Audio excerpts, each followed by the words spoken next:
Do not stop the party, everybody. Welcome to the Football Ramble preview show. Brighton win in Europe again, but Liverpool lost. It's Friday, 10th of November. I'm Marcus Speller. I'm Luke Moore. I'm Pete Donaldson. And I'm Jim Campbell.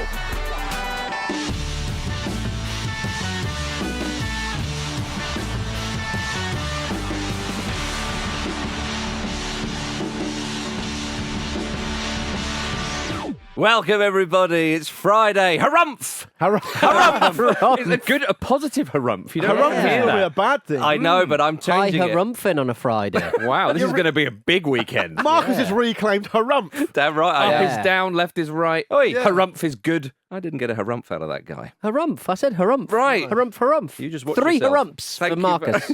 Yeah. Hip, hip, harumph. There we are, everybody. Now, before we talk about all that Europa League and Europa Conference League action, we just want to say that we bloody love bringing you the Football Ramble throughout each and every season. And if you love listening to us as we love listening to you, or talking to you at least, then please do sign up to our Football Ramble Patreon. As a friend of the Ramble, you'll get 0 ads on the shows. You'll get access to our Discord community with over 1,000 other Patreon subscribers like you, and the chat is scintillating, let me tell you. You'll get more Ramble content with an extended edition of every single Wednesday Football Ramble delivered directly into your podcast app of choice, and that's all for $5 a month. So do search patreon.com/Football Ramble for more info, or click on the link in the show notes. Gentlemen, let us march over to Amsterdam, where Ajax lost 2-0 to Brighton. Another victory for Brighton against those European heavyweights, Jim. Gadzooks. Yeah, it was great, wasn't it? Although James Milner going off injured did rock my own faith in mortality. Also, I mean, It's all going to end one day. He'll be back. I think what more have Ajax got to do to not be considered heavyweights anymore? in Yeah, Europe? they are really having a go at it, aren't they?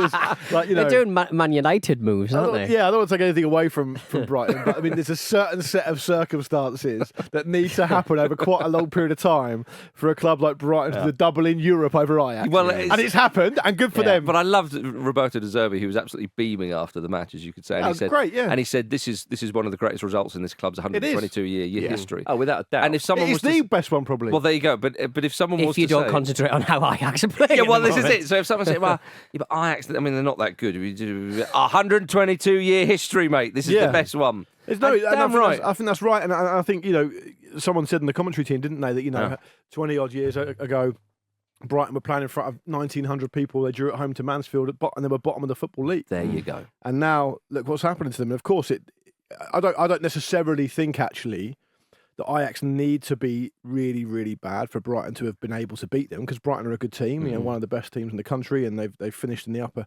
echelons of the Premier League. So that's why they're in this competition. So we have to respect that. They're a good team, and We respect that. the financial muscle of the Premier League obviously comes to the fore as well. But it's just an incredible situation, and I'm saying it with love. I'm saying it like I felt this when they beat them in the home game as well. You look around the Amex at the fans there; they can't believe their luck, and that's a really nice thing. It's not a bad thing. It's great. But they use that energy as momentum, don't they? They were brilliant in the stadium last night. You could hear them all throughout the game, and they were really in control for most of it as well. Both goals are really, really slick moves. They were. They Normally counter-punch. they would dominate possession. They didn't so much, but they were comfortable with that as well.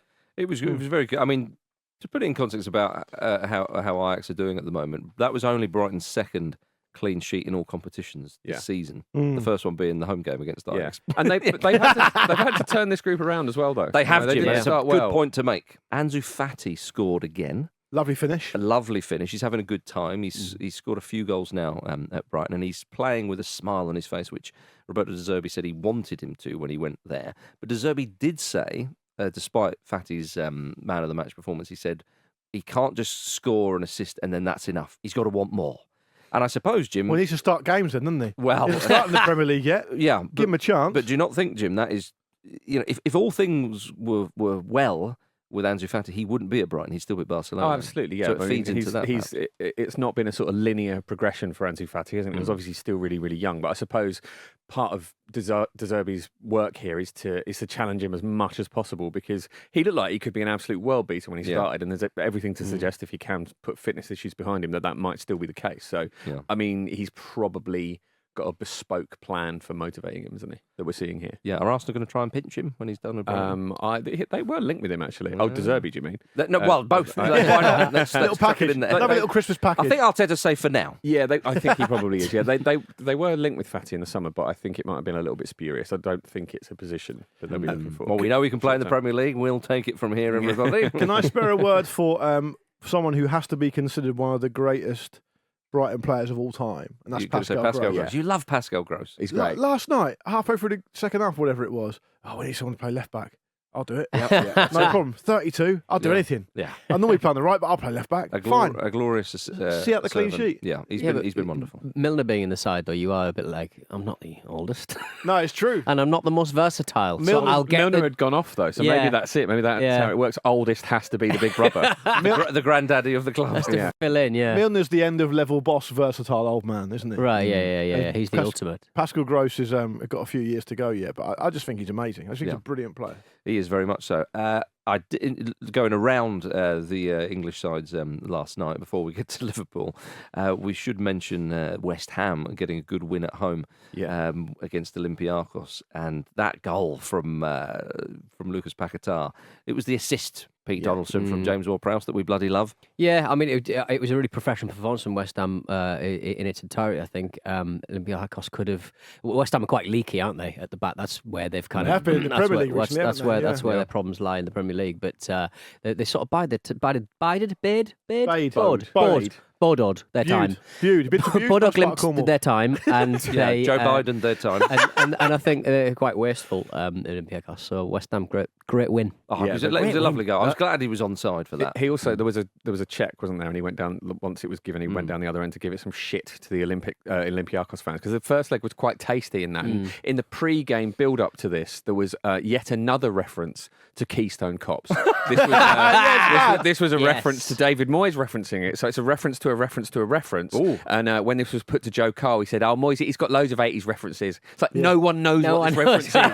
It was a reference in the 80s and it referenced something from the 20s. I would say that, like... So the Keystone Cops movies were apparently made between 1912 and 1917. The 80s. And also... I must be fucking ancient. And also, like, the idea of a keystone as well. It's like, it's the top of the arch. It's the thing that holds everything together. Yeah. So it's kind of weird for them to be named that anyway. I remember they were named after the studio, apparently, because that's how Hollywood used to be. Hey, we're a studio. We got some stupid cops for you. But I always remember being around when people were saying that stuff when I was a kid. Yeah. And I never really questioned it. No. You just there just must be stupid cops, right? You don't understand it. You don't really care. I presume it was like the LA riots or something, like something involved there. I don't know. Where's that come from? Because the police were corrupt, weren't they? Marcus. Yeah. What? I can have a go at the LA riot. I can have a go at Daryl Gates, the head of the LA riot cop division. Not the Keystone LAPD. I think I can safely have a go at him. All right? Jim, you and I are going to stand back for a moment.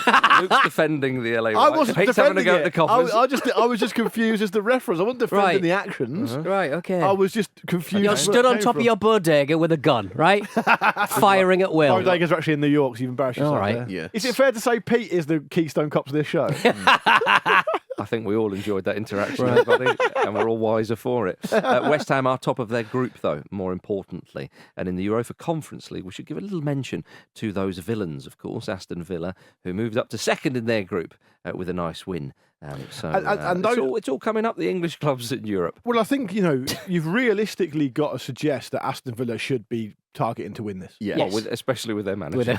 and Has he ever won the Conference League? He won't have done because he's only been around for a couple of seasons. Marcus, he's never lowered himself. He's doing it under duress. He's never had the chance. No, exactly. Because we've already had, Mourinho and Moyes, of course, would be the only winners, unless I'm missing one there. No, it's only the third one. So. Yeah, there you are. He's never going to have... Awesome.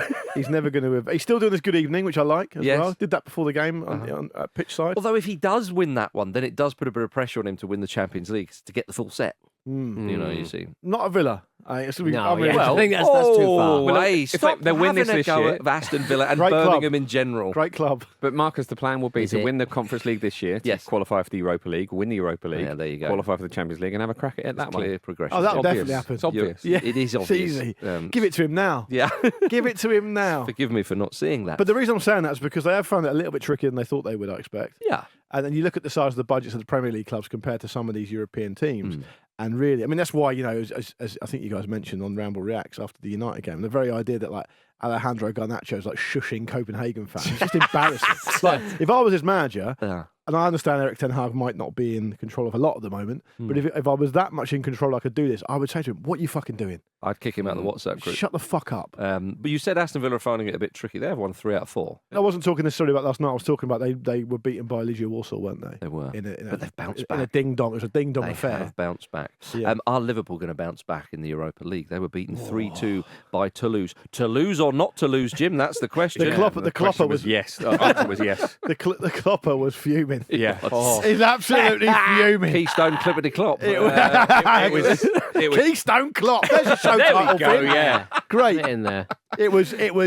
It was like the press conference arrangements had been put in there specifically to annoy him. They knew and it it was fucking funny. worked. It was in a That was- tent. If yeah. anyone missed this, it was in a tent. It was in a and tent. you could hear the fans just having the absolute time of their lives What- while he's what- sitting there going, "Who's arranged this? Why was this is ridiculous? What is this?" He's like, why am I at Fyre Fest? Welcome to the Europa League. I did not buy tickets for Fyre Fest. I did Yeah. not expect to be Do we here. get a reason why? I mean, well, I'm sure we'll go on the Reddit forums for Liverpool, but like, have you got a reason why that happened in a tent? Who cares? Were they doing?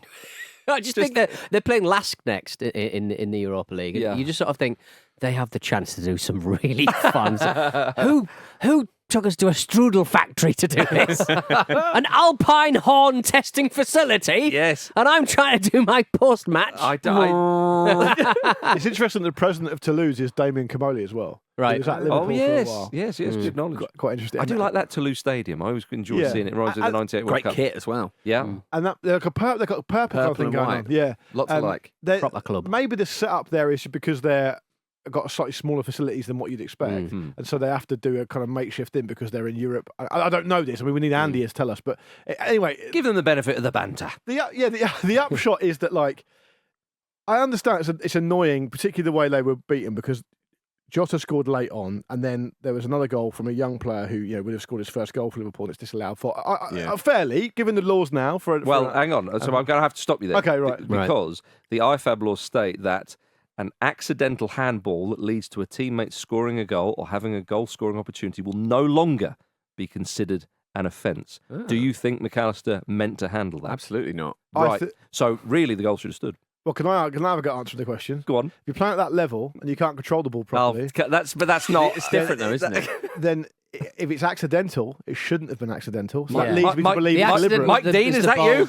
I see. So what? Interesting enough, fair enough. If that's the law as it is now, then I stand corrected," said the man in the orthopaedic shoe. But I was at the time slightly confused because I thought there was a t-shirt law now anyway, T-shirt law. Yeah. where if right. it hits If you it above hits the the- t-shirt line, it's not handball. Right. And it looked like it did. My point is, anyway, that you could understand why Klopp is annoyed at the situation, right? At the same time, his team defended abysmally. Which he did say he was more annoyed about. Yeah, but also... Couldn't hear him. yeah, exactly. Apparently. Yeah, I had to lip read that. But there has to be an understanding, surely, that if you get beaten, you're a massive club. For Toulouse to beat Liverpool at this stage is crazy. It's amazing for them, and they're going to be celebrating. Yeah. You've got to fucking take it on the chin. You look like Yeah. the world's biggest Yeah. idiot. It was a great game though. Yeah, it was a brilliant game. Epic of Gilgamesh stuff. It really was. It was really good. Do you understand what I mean? Where you just look so churlish if you're going to be angry about that. Yeah, I think he can be annoyed at the whole situation in general, though, and his team, letting him down, disappointing him. In his mind, having a late equaliser chalked off for a spurious reason. Well, it's apparently get it's beautiful. I didn't know that, so that's on me for not understanding that. Crazy. Well, I mean, Liverpool are still top of the group, we should say. So they're still, as you would expect them to be. But it is a remarkable result for Toulouse. I mean, considering Liverpool battered them 5-1 at Anfield, and they've got a famous victory there. So I say I don't think this will impinge on Liverpool's challenge for the Europa League. And of course, Liverpool are in action against Brentford on Sunday at 2 p.m. back in the old Premier League. Now this could be the old banana skin, couldn't it? Brentford have won their last 3 games, and they bloody love giving it to the big boys. They do, and Liverpool's midfield looks a bit disjointed at the moment, doesn't it? Yeah. There was a lot of that on display yesterday, and you wonder if Brentford will fancy this because they're just stacked with confidence, aren't they, Brentford? Yeah, That's been one of the tenets of their time in the Premier League. The only thing that's down against them would be the fact that at Anfield their record's not very good, but they have got a decent record against Liverpool generally. Last season they beat them at Griffin Park. Yeah, and winning their last 3 games, Brentford were Or the not Brentford Community Stadium, whatever it's called. Yeah. Of course, yeah. Winning the last 3 games, suddenly they're up to 9th. Just a couple of points behind Brighton. So they've started to churn out some results really, and we've talked about him a lot. But with Brian Mbeumo, who is this season on form one of the best attacking players in the league. And whatnot, they are set up as they did against Chelsea. Yeah, they rode their luck a little bit, we can't deny. But to play on the break as they do, it's a lovely old job. And against these bigger sides, it's perfect. Big Neil Mulpoy back in the goals as well. Yeah, there you go. 14-month gold drought for a striker. That is poor. Yeah, it's not ideal. I don't think you should be allowed to celebrate the goal. I think you have to apologise to I think everyone. it should be like a bank account. You've got to deposit a certain amount before you can start withdrawing celebrations. Is he still in debt? Yeah. He's in his overdraft. Nathan Collins said of Neil Maupay, he said, Neil is a madman. He's one of the most unpredictable people ever, but we're all buzzing for him. That sort of implies he's deliberately not been scoring for 14 months. Well, he's so unpredictable because we always think he's going to score and then he doesn't. We're all buzzing for him because we're really frightened. He's been He thinks it's predictable. cliche to score goals as a striker. Pete, you are definitely one of the most unpredictable people ever. Do you have any strong feelings about Neil Maupay? I'd definitely put him in my fantasy team because I hate myself. Sure. Checks out. He gets the minutes. He just doesn't get the goals. He gets the minutes, everybody, yeah. So, an interesting one there, of course. I mean, Liverpool, they are 3rd in the Premier League. We shouldn't forget that. I think that we talked, a number of weeks ago saying that the results have been a little bit better than the performances. But at some point, you look around and you kind of think, well, actually, after 11 games, they're 3 points off Manchester City at the top. Yeah. They're very much in the title race. It is good, of course, and that was dropping points at Luton, of course, was disappointing, but they're there, and you think of the kind of the narrative around two clubs like say Liverpool and Spurs, who were separated by 2 points. There's been a lot of positive chat about Spurs, and understandably so, and rightly so. And there's not really been that much chat about Liverpool. They've gone under the radar as much as a team of the size Liverpool can go. Yeah. Under the radar, but Liverpool have scored more goals than Premier League than Spurs. They've conceded fewer goals, so they are vaguely comparable, even though Spurs have got a couple of extra points. And given Liverpool's experience at the very top of the Premier League under Klopp, it wouldn't be hugely surprising to see them there or thereabouts. Yeah, I think the important thing is that they're scoring goals. Only Manchester City and Newcastle United have scored more goals than them in the league this season. No, Aston Villa have. Thus far. Aston Villa, really? Aston Villa scored 26, Liverpool scored 24. My giddy aunt. There you go. Sorry, goal difference I meant. Sorry. Oh, okay. But that's clearly not what you said, though, is it? That's clearly not what I said, and I'm now correcting myself. So, ladies and gentlemen, I've got a little something for you here. As Marcus would say, I think we've all learned something here. Only Manchester City and Newcastle have got a superior goal difference. Marcus, that's spot on. Yeah. Well done, mate. I've got the table in front of me. Do you want me to do my comments about Bueno? Just do Bueno. What are you talking about? I don't know. Just trying to help Nice Marcus it. out, and I fucked it. Nice it. Nice it. It's I'm going to nice it for you. Peter, Gonna nice it. You've got a Kinder Bueno in your hand. Kinder Bueno, I'm getting a little bit confused. That could be the tagline for Kinder Bueno. Nice it. Nice it. Yeah. Crunch. Yeah. Is it crunch? I don't know. Bruno Guimaraes loves a Kinder Bueno, doesn't he? He does, yeah. He's got to Isn't stop it eating them, apparently. It's an egg, isn't it? He likes the eggs. Is that Oh, right? is it just the... Oh. No, I think it's the... I think it's all of it. I think it's the... I can't say it in Bueno. The Bueno, just the said it. Kinder Bueno. Oh, there you go. Yeah. It's Spanish for good, isn't it? Yeah. Whereas You're weirdly, melting my mind. Help. Kinder egg is presumably child egg. Yeah. Yes. Yeah. It And Kinder Bueno is child good. all makes sense in the end. It does. It all makes sense in the end. Yeah. Before we move on from Liverpool, did you read Roberto Firmino's I did. extract? I read the from extract, from his sort of memoir What of did his he time say, at Marcus? Liverpool? What did he say? I read it and I thought, well, this will be a fucking boring book. Really boring. Yeah, you weren't that bothered by the. I like extract. that bit fell some way short of explosive. Yeah, but I agree got with the you. impression it would be the most explosive part of it. Yeah, which I is why thought they chose it. Yeah, I thought that. So he was suggesting that he's.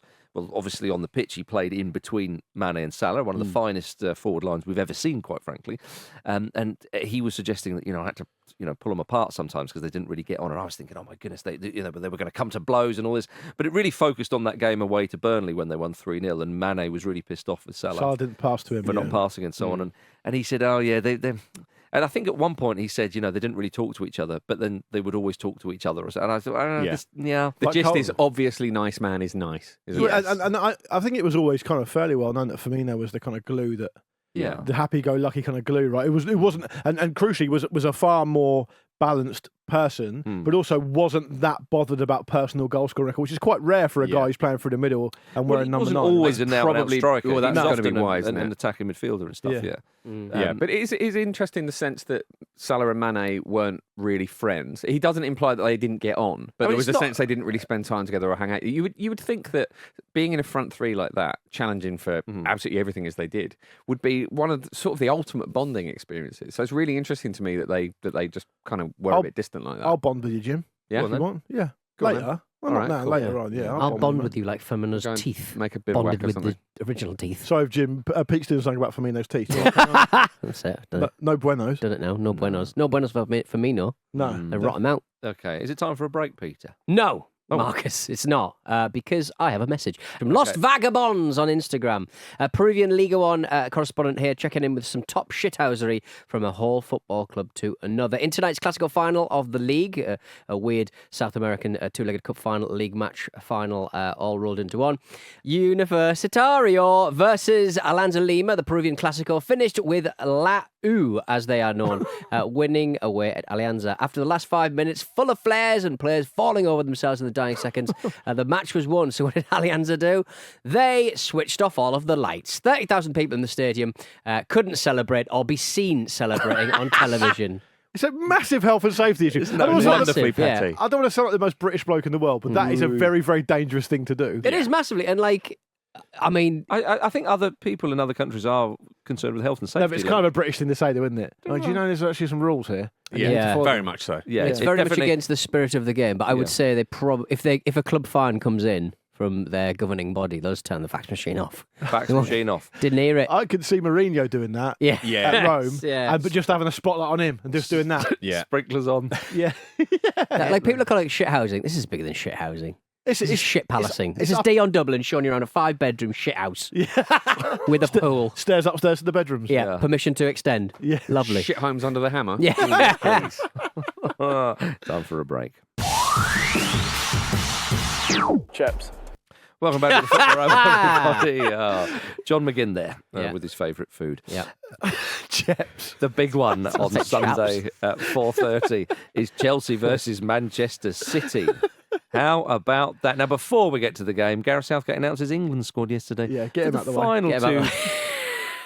For the final two European Championship qualifiers, of course. Largely unchanged, apart from Eddie Nketiah and John Stones sitting out because of injury. The big news, though, Pete Donaldson, is Raheem Sterling has been left out once again. For the 5th time in a row, Gareth Southgate has insisted the door is 100% open, but just not at the moment. While closing it.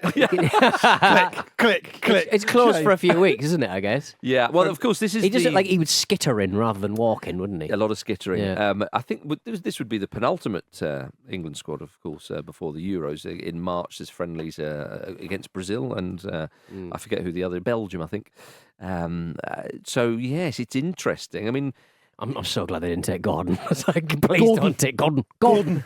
Please don't take Gordon. Sterling, only Harry Kane has got more caps under Southgate. Yeah, than I'm not surprised by that at all. 55 against 53, I think it is. as it's been made in the media, a huge part of Southgate's England, of course.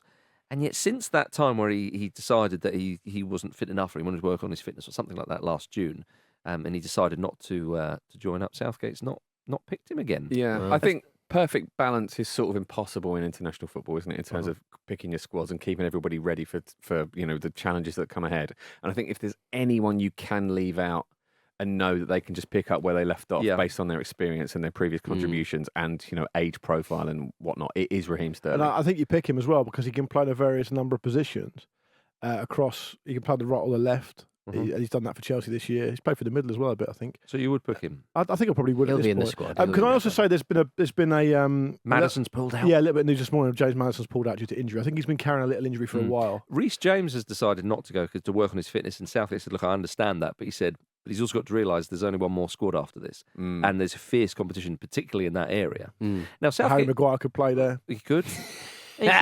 Now he's starting for Manchester United. Do you think? I'm fine with it. Yeah. Okay. Yeah. Good. Yeah. You see? I knew he'd come back round. And he's brilliant. They're brilliant. Yeah, it's so At the good. moment. Yeah. It's not. I love the way he remonstrates Yes, with There's a officials. lot of that, yeah. indeed. Well, that could come in handy in the Euros, of course. Could do, yeah. Yeah. Jordan Henderson's in there. Yes, he is. Yeah. Yes, he Good is. to see, Playing at a very high level.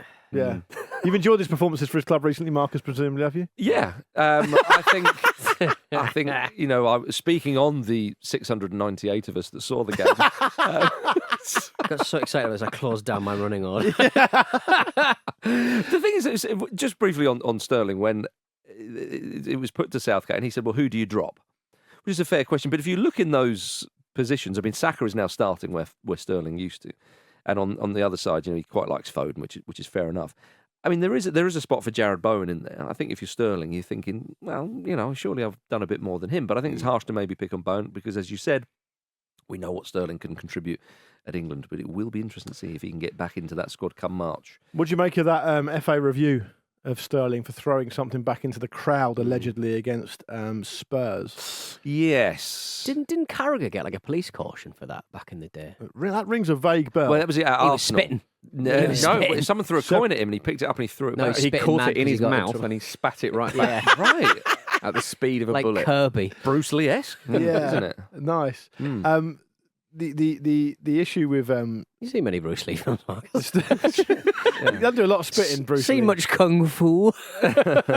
He doesn't do a lot of spitting, Bruce Lee. But anyway, Sterling, it's a weird situation because, of course, the players need to hold themselves up to a higher standard. This has come from a video that was shared quite widely on TikTok. Yeah. By his own club, unhelpfully. Yeah, by Gareth Southgate. Seeded out. I see. But at the same time, part of me does think, and I know this is a controversial thing to say, but part of me does think, right, if you are going to throw something like that at a player, you're going to come out here, and he's a professional athlete. He gets to throw it back. Yeah. At the same range, Whip it's it. perfectly fair. He's allowed and to he gets wang throw it at right you. in your fucking Club face. branded catapult. Yeah, you idiot. Yeah. So I can't have too much sympathy for him because of obviously he understands the rules. But at the same time, it's like, do we really have to deal with this kind of thing? Can people just not do this stupid shit all Yeah. the time?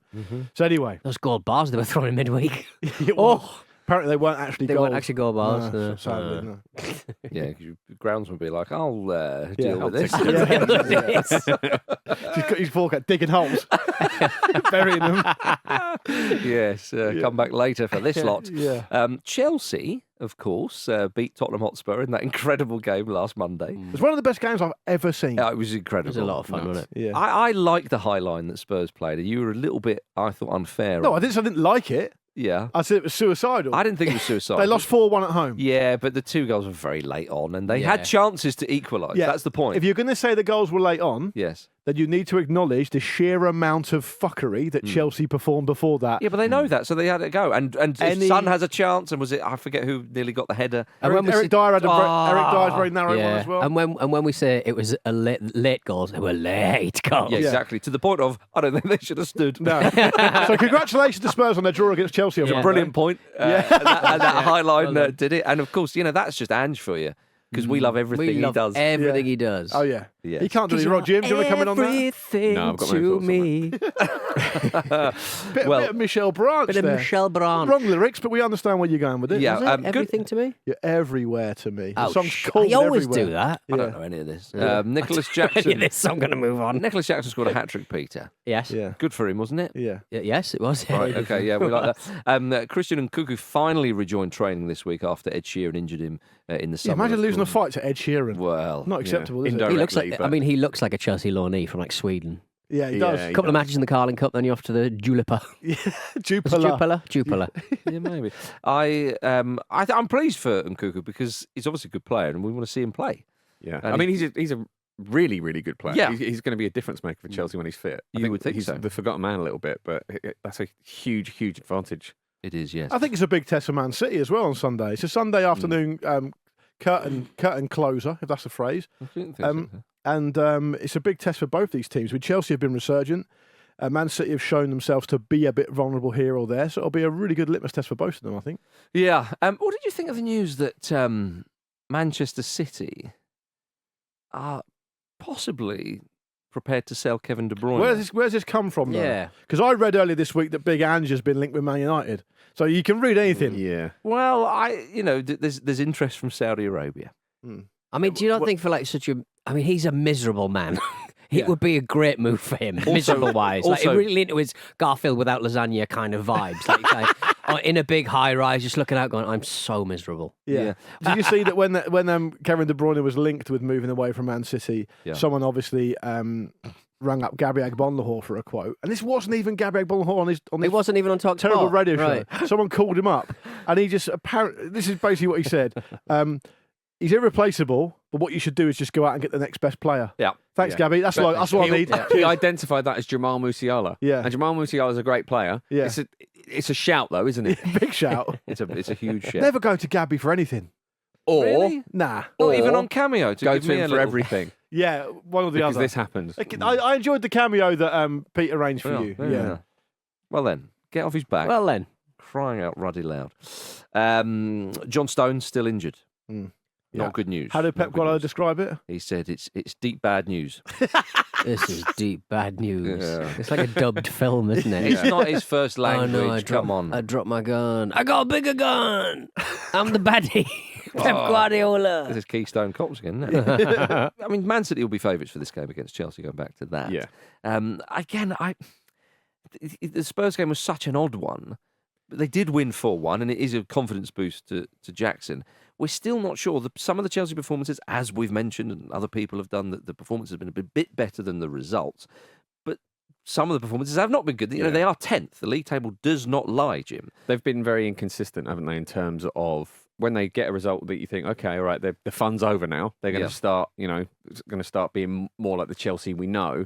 Then they lose a game or they drop points in a silly way. So I think, going to This could be 3-0 Manchester entertaining City is a big ask. I think the league table does lie a little bit at this stage of the season. Do you think? A little bit. I think the more we go on, the less it lies. Right. For sure. What lie is it telling at the moment, then? It's a very small white lie at the moment. It's like a little Right. fib. I think some things Do you could remember that change. wouldn't it told when Leicester won the league? Oh, yeah. yeah. It think- wouldn't back down, would it? We just all had to accept it. It I think insisted that was table's, true. the league table is the only pure thing in football these days, I think. Yeah, it probably is, yeah. Probably Numbers. is. But I think there's a couple of teams maybe in a little touch of a false position, maybe. Okay. And I don't think Chelsea will finish as low as 10th, personally. No.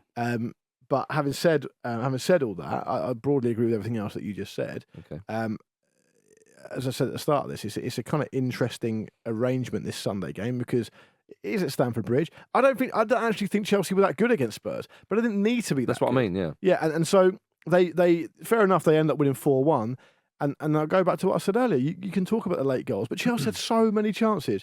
Nico Jackson, who to be absolutely fair to him, is a young player full of potential and very much in that kind of breed that Chelsea are trying to sign. A lot to come from him, I'm sure. But it was quite strange to me how he couldn't adjust to the line that Spurs were planning, just get himself onside. It was quite telling the way he scored his goals was someone of better experience like Raheem Sterling breaking the offside trap, timing his run properly and cutting the ball back. And he was putting the ball into the open net. If that was a top player at the top of his game, like an Nkunku maybe, I think that's worse for Spurs. I think that scoreline looks worse for them. And so what am I trying to say? What I'm trying to say is, I wonder whether he can make a serious impact against a team like Man City if he starts up front. We want to see Doku again, don't we?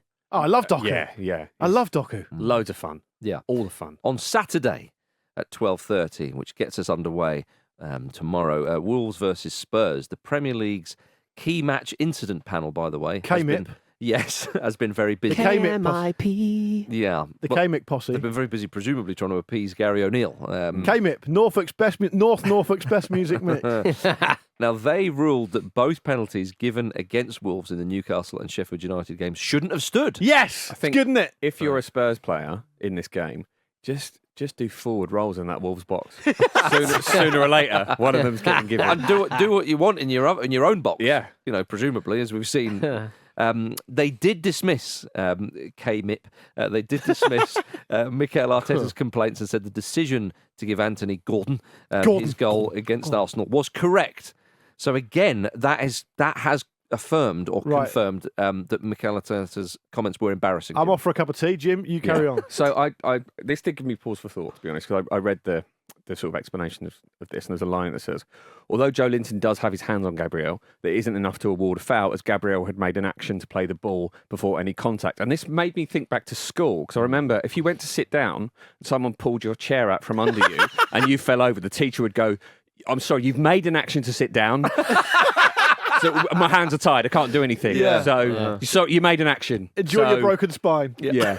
Jim, you're right. And the thing is, this speaks to the very heart of the problem, right? When I saw that information released by our friends at the K-MIP posse, right, I thought, great, this is justification for me to have a big go at Jim. Yeah. And it'd be funny. And we'll put it in the group. He's done you there. Well, he has done me there because they've got no credibility. So, because K-MIP have got no credibility, everyone goes, well, if they think it's a fucking great decision, it's probably a shit one. Right. So now it turns out Jim was right. The really mad thing about this as well, from my perspective, is that naturally we're all sort of vulnerable to this. That you naturally can't help but back your club to some point initially in situations like this. Every time I turn around, I turn around, they're doubling down again and again and again, and I'm just dizzy at this point. At some point, it keeps going on. But imagine if there's another big stinker in an Arsenal game this weekend. There's going to be, of course, like not necessarily this weekend. At some point in the season, there will be, or there'll be one that isn't that bad that seems worse because of it. But yeah, that's a good point. Now the dust has settled, though, Jim, and I know you've got your point on the Arteta thing, and you make your point articulately about the K-MIP posse's decision and their kind of statement, which is further kind of, further just muddies the whole thing. Do you now think that now the dust has settled, it was wrong for Arsenal to release a statement? As a club? Yeah, I think the statement was unnecessary. I said that at the time. Mark is laughing. That was a serious question. No, I'm laughing the fact that you just want Jim to say that was unnecessary. But it was unnecessary. Yeah, I mean, I said it at the time. I just wanted to hear it again. I just quite like the fact that when Mikel Arteta was obviously described as what was it? Is a Mercedes or Rolls Royce Neil Warnock? Or something Mercedes like Neil Warnock. Mercedes Neil Warnock. Yeah. Well, Neil Warnock has had his say on VAR. I saw that. Yeah. Surprise, surprise, everybody. Yeah. Oh, well, the trouble is referees. I mean, they've never played the game. It's just like, oh, yeah. But one point, he talks about his problem is it's administrated in London, isn't it? It's actually Stockley Park. It's fucking London. I just sort of think, do you really want ex-footballers near the deck? And also, who's going to be doing that? No, Neil, if you actually watch the whole video... James Milner. What Neil said was he didn't want it to be managed or administered by typical London lefties. Yeah. Neil makes me laugh. I tell you. But giving them the login for the video. The best thing though is that when he finished, as his little chat ends, he says, he's moaning about it. Says they don't understand the game. We need ex players or manager, all this sort of stuff, the usual bluster. And then he said, but if you're taking more than 30 seconds to decide a decision, then obviously that's poor. You just go with what the referee's given, even if it's wrong. It's like, no, but so there we go. Like, you've just undermined everything you've said. No, you didn't say that during your career. Well, it went up. I mean, by 31 seconds, they realised it was offside, but no, we should have moved on. Neil, as it stands, you're never going to have to deal with VAR. Yeah. Not in the Championship, mate. Not in the Championship. There's a couple of things that could happen instantly to make it better. One is stop the clock when they're doing it. Right. And that makes it slightly better. Yes. And the second thing is the idea that if it's not clear and obvious, just don't worry about it. So what you're saying there, what Neil's saying there... But that's still open to interpretation, Luke. He's everything is... we see that issue time and time again. It's all open to interpretation. The other thing I was going to say you could do is you let everyone hear the dialogue. I don't think it's all just optics, though, isn't it? It's all just like the clock doesn't look as bad if it whips up to 100 it will minutes. only annoy people even more. Don't you process. Good process. It will appease. Are we playing on pitch decision? Good process. It will appease nobody. No, but it will appease the conspiracy theorists in theory. But we shouldn't be exactly. We shouldn't be trying to appease them. This is always going to be the case, right? Referees make decisions and they get the vast majority of decisions correct. But of course, there's some whoppers that you think, oh blimey, that's very frustrating. Right? Let's bring in VAR and. By and large, it has eliminated most of them. Yeah. But of course, when there is a bad decision that is given by VAR, it makes it even more frustrating. That's all it's done. So we're in a better place, unquestionably, but it's going to be a little more. So you can have a little more frustration, but you can have more decisions correct. I think people have quite short memories about how frustrated everybody was by like poor decisions prior to VAR. And obviously VAR has created a completely different set of frustrations, which seem more dramatic, which is in a way quite fun in its own way as things get heightened and people let's be honest, people like to get wound up like football. Yeah. How dare you say that? But there's this idea that it was this idea that it was just like land of milk and honey and everything was really chilled out pre-VAR. But It wasn't the case. But here's the reason why it was brought in. But here's the thing: you say that, and that is anecdotal, and that is talking about personalities and people's feelings. That's about emotion, basically. The facts of the matter before VAR came in, and this was widely talked about before they brought it in, was that referees get over 92% of decisions correct, and assistant referees were getting over 98% of their offside calls correct. So actually, when you put that into the broad scheme of things around players making mistakes and managers making mistakes and everyday life people making mistakes, they were pretty fucking good. Yeah. And we tried to fix a problem that necessarily didn't need fixing. We tried to help them. Yeah. Oh, that sounds ridiculous. They opted to go for this thing. Well, maybe. I mean, look, this idea that the standard of refereeing has been really, really, really poor. Again, you look at the stats. I admit there has been some decisions. But this has undermined them. Yeah, totally. Yeah, because they've lost their authority on the pitch. But honestly, the side that I felt most sorry for with regards to the decision this season have been Wolves. You know? Yeah. But the Man United one, and I'm basing that on 2 decisions, really, maybe 3. But that's it. On the game itself, costly ones, admittedly. On the game itself, yes, this is a massive test for Spurs. Because they've got so many players out. Yeah. It's a 12:30 kickoff, which means it can be a bit sluggish. They played on Monday night. I know they didn't have Europe, but they played on Monday. They've got a decision to make around who they play at centre-back. And how high that line is. Yeah, well, listen. Don't worry, they won't score. They'll get in loads, but they won't score. You say that. If Ange Postecoglou wants to go after a game, they've lost 4-1 at home, and say, that's who we are, mate. Yeah. That's how we play. I think that might be Eric Dyer and Pierre-Emile Højbjerg at the back. Lovely. It might just be... Let's see you two on the halfway line. Yeah. Because they are not the quickest players. We have seen them on the halfway line, Luke. Yeah, but here's the thing. Van der Ven's an absolute athlete. Yeah. He's a quick athlete. Romero's pretty quick as well. They're going to have to either play the young boy who hasn't, I don't even played in the Premier League yet, is it Ashley Phillips? Or they're going to have to play those 2 guys at the back. They've got 10 players out, injured or suspended. Yeah. Well, they're going to attack. And that's why people, the neutrals, have been enjoying them this season. And that's why they got a round of applause from their own supporters, despite losing 4-1 to a rival. They'll line up with a defence of 10, a midfield of 10, and a forward line of 10. All in a big long line. All in a big long line. Like the human centipede. And Spurs VAR, VAR will miss the fact that they've got loads of extra players on the pitch. The human Spursipede. Oh dear.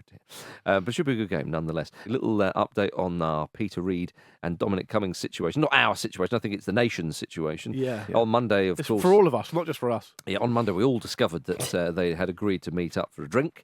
On Thursday, Dominic Cummings posted a picture of himself with a bandage over one eye after having emergency surgery. We all leapt to conclusions, quite frankly. But he then tweeted saying, "And no, this is not the result of my excellent drink with Peter Reid." Yeah. Well, we all know that Dominic Cummings has trouble with his eyesight, so he's probably just looked into something there, isn't it? True. I think I've got a theory on this. I think they're starting a new single-issue party based around getting the hand of God overturned. I was just starting with Reedy. Butcher's in. Butcher hasn't heard about it yet, but he's in. They had to do it when Maradona had passed on. Butcher's the attack dog. Have you ever just had? So we've all gone out and had a nice drink with our friends, with each other. Yeah. Well, have you ever described it as an excellent drink? Excellent drink, guys. Good process. I was disappointed to see this news because I would have quite liked Dominic Cummings to have been chinned by Peter Reid, but by anyone really. Slow acting poison. He could have popped it in there. Yeah, some people would say that acting. A lot of people would say that you shouldn't advocate for violence in the political sphere. It's the way to lose an argument. It goes beyond what's acceptable. I would disagree with that. I would say Dominic Cummings getting a punch in the face is arguably exactly what he needs, and probably what he needed when he was a lot younger to stop him being such a dickhead. Are you saying he's a failure of British bullying? I think so. Yeah. I think why are we never bullying the ones that need to be bullied? I know. That's my issue. Pete seems to want to reward him because he says give him a bonk. Yeah. Give him a bonk. Give every Tory bencher a bonk. Put a bonk on it. Bonk them all. What kind of bonk? The old little bonk on the head. Bonk on the head. Bonk on the a head. Keystone Cops old-fashioned bonk on the head. Right. With a truncheon? With your own truncheon. With a truncheon. Yeah, with a Pringles can. Yeah. Dean Smith also says you're an encyclopedia of football. A what? An encyclopedia of football. I don't know what that means. What? It's a simple game of categories. It's Jack's Encyclopedia. If you're going to go too slow, you're going to hear Gary Neville, and that's about it. So I developed Gary O'Neville into a verb last week. It got picked up on social media. I said when Marcus was taking ages, Gary Neville the cunt. And to Gary Neville someone is to hurry someone up now. Did he retweet that one? He didn't know. That's the thing. It's quite awkward, actually. Is that like Paxman? So Neville loves my output without ever actually listening to it. He loves your output. Yeah, I love it. He loves his output. You all do, don't you? Do you like Fizz's output? Yeah. Right. Round number one, we're going to kick things off with Jim. After Pepe became the oldest goal scorer in Champions League history, you knew this was coming. Name the 20 oldest outfield players to ever be used in the Premier League. Oh, used. Never be used. Yes, Okay. outfield players in the Premier League. It's their age at the time of their last appearance, people. Thiago Silva. Thiago He's gotta be in there, Silva, hasn't he? Gotta be in there. 39 years, 1 month. Got to be in there. Brad Friedel. Nice. Oh, I like it, but I did say outfield. So. Oh, sorry. Silly me. Deary Very me. silly. Yeah, that's me crossing out David James. James David. I'll go for your friend and mine. Played for Brighton. There's now a coach, I think. Bruno. Bruno. No. Ooh. Full name? He's just known as Bruno, I think isn't he's he? Bruno. Oh, All right okay. then. Thank you very much. Bruno Well Saltolo. Oh, that was fabulous, darling. 38 years, 7 months. 9! Impressive stuff. Jim, who have you got, mate? So I reckon he's still around, and I reckon he's James Milner. Oh, I was going to go next. James Nice. Milner. No Yeah, way. in there. Luke yeah, Moore. in there. Luke Moore. Moore. Okay. Pressure, Big pressure, time. pressure, pressure. Teddy Sheringham. Brilliant. He's the oldest, 40 years, 8 months. Congratulations, yeah, Luke Lukey Moore. Moore. You could have had Brian Robson, Colin Cooper, Damon Dash, Dennis Irwin, Gordon Strachan, Graham Alexander, Kevin Phillips, Mark Hughes, Nigel Winterburn, 39 years, and 1 month, Paul Scholes, Phil Jagielka, Ray Wilkins, the late great Ray Wilkins, Richard Goff, Ryan Giggs, Stuart Pearce, Trevor Francis, and two guys. Do you know what? Two guy. I really thought Brad Friedel was older when he played. You imagine if he did like one appearance at left back. or Yeah. something. Yeah. That's a point for more. Come on. Stuff. Oh, yeah. All right, round number 2. Let's kick things off with Jim, can we Marcus work together Speller. here? Yeah, We but do default tactical. tactically, yeah. Send each other messages. The 20 players who have made the most appearances for Pep Guardiola throughout his career as manager. The 20 players who have made the most appearances for Pep Guardiola throughout his career as manager. That's a great question. It's the Pep mainstays, Marcus. Got to be Kevin De Bruyne, surely. Kevin De Bruyne, 317. Good. Not far off top. I will go with Sergio Aguero. Sergio Aguero, 182. I will go with Lionel Messi. Lionel Messi, 219. I'll go for Xavi. Xavi, 208. David Silva. Nice. David Silva. Fuck. Surprising. Unfortunate. That's really surprising. That is Isn't surprising, isn't it? Okay. That's why I was looking down my list. I was, he's got to be in there I somewhere. have to be down the bottom. It's gotta be in alphabetical. I will go for Andres Iniesta. Oh. Oh. Blimey. Nope. How Not in about that? there. I'll have Carl Walker to win it. And you will. Yeah. You didn't need Well to done. do it. You went first, didn't you? So you've won it anyway. Well, I wanted to rub it in. There you go. I would argue there's no such Carl Walker. You Well, could I'd have already had, won it, Jim. You could have had Dani Alves, Edison, Fernandinho, Gabriel Jesus, Piqué, Gundogan, John Stones, 235. 235. Get on that. Phil Foden, 234. Really? Raheem Sterling, guess he's been at 292. Bloody hell. 200. Sorry, 292, Marcus. That is incredible. Raheem Sterling. Mahrez, 236. Rodri, 221.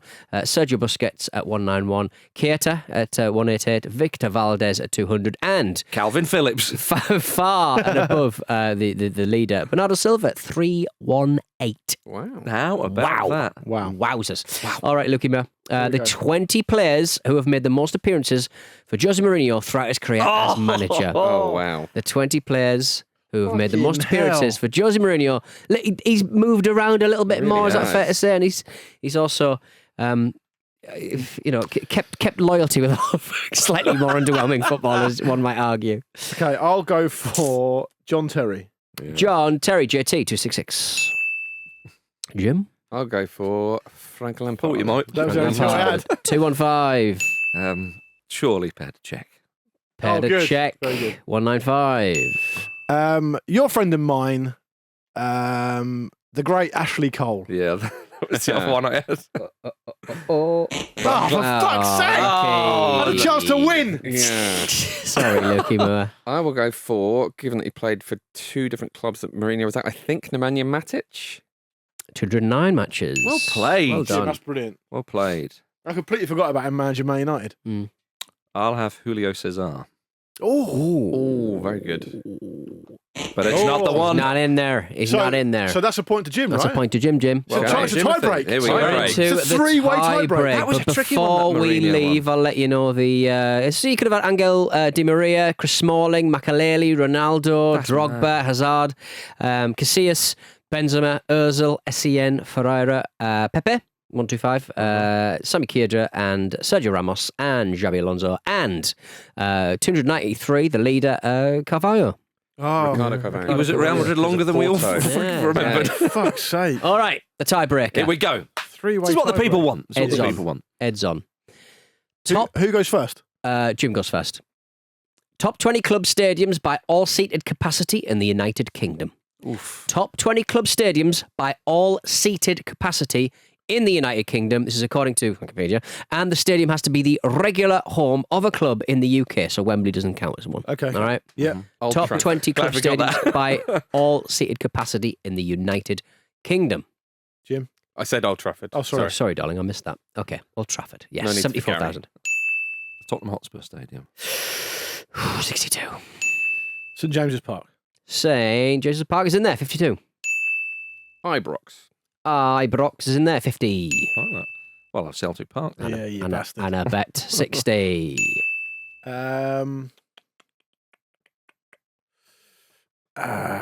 Anfield. 53. Due to increase soon to 61. The Emirates Stadium. Emirates, 60. I'll have the Etihad. 60. You Beautiful. doubt Now myself we're getting there. to slim Now we're pickings getting now, the aren't we, boys? Down to the business end. Now you're making your Oh, money. Yeah. I'll go with Villa Park. Nicely done. Nice. 42 in there. So I will go with the London Stadium. Yeah. London good. Stadium, Yeah, it's 62. And an half. Go for the Stadium of Light. Stadium of Light. Good shout Well done, there, Marcus. That's Marcus. a really good guess. 49. Well done. That's brilliant. All new stadiums. Thanks, bruv. Hillsborough. Oh, 39. yeah. Very good, Luke. This is a good round. Stamford Bridge. Stamford Bridge, 41. How many left? Full of dickheads. 5, 6, 7. 7. You got 7 left. 7 left. 7 left. Goodison Park. Yeah. It's in there. Get in there. Well done, mate. 40. Oh, now 40? I thought it was now it's getting tough. Going gets tough. It's Torres to give Chelsea a place in the Champions League final. The headline St Mary's. Oh, Lucky, I actually, Mo. Good goal. I really wanted you to Good get goal. that. It's getting tough now. Yeah. Unless I can pull one out of my brain, I'm going to go for the Amex Stadium. Nah. No, unfortunately Can't be. not. I'll have the Walker Stadium. It's not called that. No, it's Do not you mean even the right. King Power? Oh, did I say that? Oh, Yeah. Bloody hell. I think So we've we're all got to back give you in? that. Yeah, you're all back in. Well, you can have- got it you- wrong you- anyway. you can have got that it wrong one if you anyway. want. Lucky Mo. Here's one for you. Here's one for you. Here we go. Here we Put go. it out there. Yeah, yeah. Carrow Road. Oh, Oh, I like it, but I don't like it. Ah. ah, No, shame. sorry, mate. Bramall Lane? Jesus Christ, guys. The City Ground. Hop back in. Okay. Are we all back in? Because Jim started. We all back in? Yeah. They all got one wrong there, Okay, didn't fine. Okay, fine. Jesus. What did you say then? I said the One City last Ground, round and then the you're City out. Ground. Okay.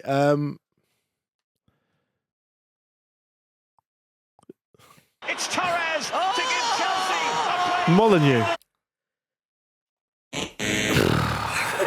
That was mine as well. you? Go on, Jim. What have you got it's for us? tough. It's Torres. You never get a never leave. No. In the Champions League final. The headline has been written. Come on, Marcus. Let's have a Panenka. Surely the King Power Stadium. Fucking hell, Marcus. No. Oh, well, I thought. So we keep going until we get one, guys. Until one this of is you proper- idiots gets This one. is one of those penalty shootouts where everyone's going, would somebody put it away? Okay. I can't believe this. We're missing obvious ones We here. must be.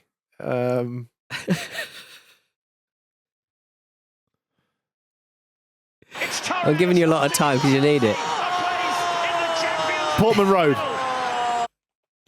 Oh, You can name every stadium. St Andrews. Oh, I thought about that. Oh, God.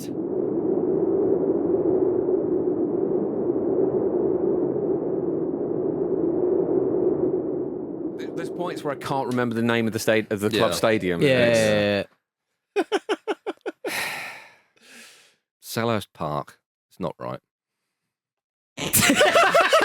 I just know it's not that big.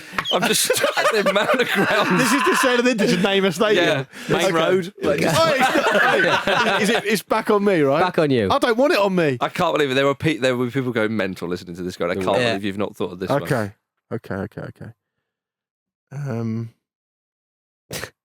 It's Torres. I'm sick of hearing that. In the Champions League final. The headline has been written. The county ground. It's just naming a stadium. Jim, To be fair, name a stadium. Any stadium. Hawthorns was the one. Piss off. Marcus, give me a goddamn stadium right now that's got... I mean, you can have over 34,000 and you're pretty much there. It's sudden death. A big place you've been. It's just the first person to name one. Watching some football. It's just the first person to name one. Wins. Fucking Gary Neville. It's Torres to give Chelsea a Oh, Craven Cottage. Ah! I know it's wrong, but if it was right, I thought I've got to say that. I've got B places. Luke. Okay. I can't believe this. Bramwell Lane. Torres. Right. The baseball ground. Do you mean Pride Park? Correct. Well done. Fucking hell. We needed a winner. We did. Play the outro. Fuck off. See you later. We're going to be fuming Go to about twitter.com/Football Ramble for us. We've got TikTok. We've got everything. See you later. Bye. I think I speak. You could have had Cardiff City. You could have had Coventry. You could have had Ellen Road. You could have had Hampden Ellen Park. Queen's Road. Park FC play there. You could have had the Riverside. Get it together. I thought about saying Hampden Park because of Queen's Fucking Park. say it then. Yeah, I should have. Ellen Road's a poor one. That was the big one. Oh, yeah, shit. Yeah. Shit in your hat and punch it. Yeah. Yeah, as a great man once said. Oh dear, harumph. I think we've returned to the original meaning of it. There we are, everybody. Thank you so much for listening to the Football Ramble, the home of Jack's Encyclopaedia. of facts and memories. Yeah. Send it Pugmole's way. Yeah. The Football Ramble preview show, of course, part of the Acast Creator Network. Follow us on Twitter, TikTok, YouTube, and Instagram at Football Ramble. Don't forget to subscribe on your podcast app.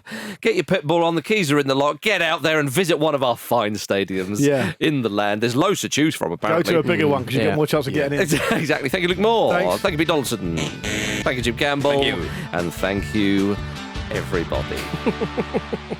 Cheers for watching another fantastic clip from the Football Ramble podcast. Make sure you click like on this video and subscribe to the channel, which means you will not miss a single upload.